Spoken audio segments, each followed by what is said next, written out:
All right, we're doing another Ex6C video. Let's go. So, last session, we talked about ratios. I introduced the idea of ratios, how it's different to fractions.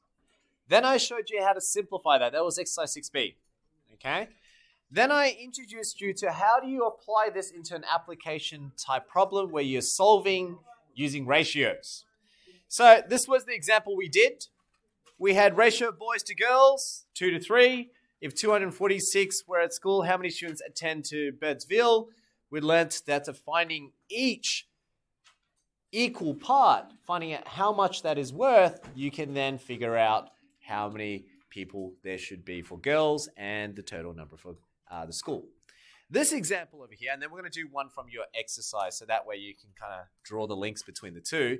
But say this one. So I like to think of the lottery because often that's easier for us to comprehend. Say we've got 3 people. 3 people.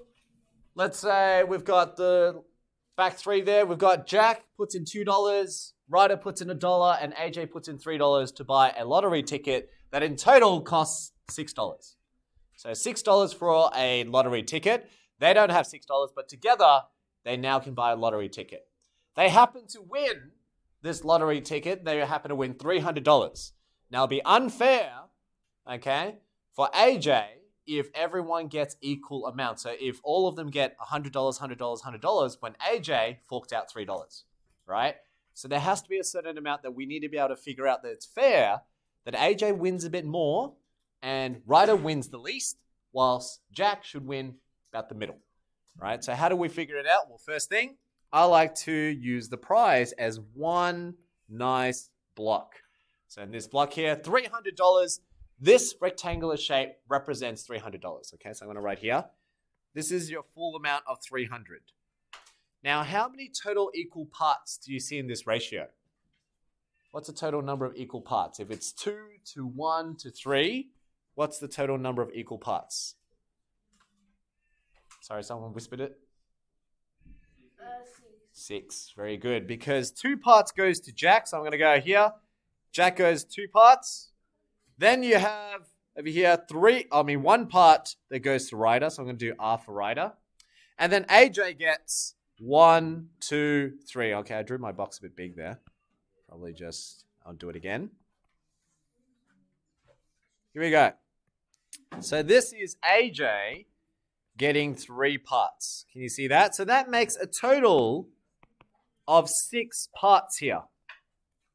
That's a total of 6 parts.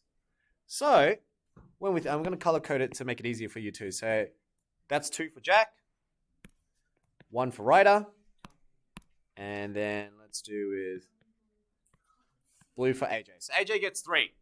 So in total, these 6 parts should add up to $300, but they need to be equal parts. Now, most of your questions that you do, some of which you can probably figure out, if there's $300 in total and it's split by 6 equal parts, you could do 300 divided by 6, which gives you everything? 50. Very good. $50 each. Think about $3 divided by 6 people. Each person gets 50 cents, right? Now, you could do it this way, but some of the questions later on, they're not going to work out nicely that 300 divided by 6 will give you a nice 50. Right? This happens to be at a year 8 level, so they generally keep numbers nice and whole numbers. What I like you to think of it instead is that there are 6 parts in total. Jack receives 2 out of those 6 pieces, whilst Ryder gets 1 out of those 6 pieces, and AJ gets a total of 3 out of 6, which really means half. Okay? So, how do you work this out? Each person, mathematically, technically, what you're really doing is you're saying, Jack, you are getting, out of $300, you are getting, instead of the full 300, you're only getting, I'll write it the other way around. You're only getting 2 out of 6 of the 300. That's what you're really calculating for. Okay? Now, this trains your fraction skills and your algebra and your layout. So here, Jack should only get 2/6 of 300.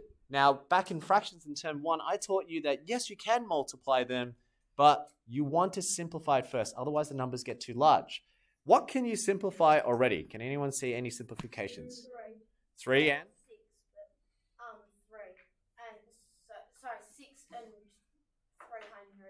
6 and 300. So we can see that 6 and 300 have a common factor of what? 6. Very good. So we can see that 6 goes into 6 how many times? Once. It goes in once. So we can say that it's 2 over 1 times, now 6. How many 6 goes into 300? 50. Very good. And you can use your calculators here, but you need to see the process. Yeah? So here we got 50. And what that changes now, instead of multiplying 2 by 300 divided by 6, that was confusing, but now you have 50. When you're multiplying this, remember 50 is a whole number. So writing it as a fraction, be out of 1.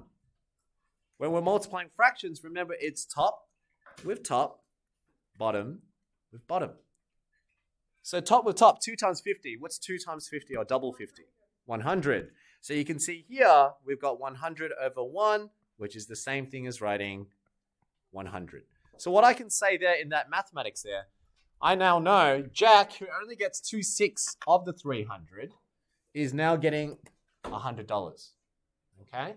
And then we can do the same for Ryder, and we can do the same for AJ. This is the long way to do it, but that means that it doesn't matter what the problem is, you can always figure it out. Obviously, the shortest way was if each piece was worth $50, because we worked out 300 divided by 6 gives me, so if this is 300 and I equally shared it 6 pieces, 300 divided by 6 is 50.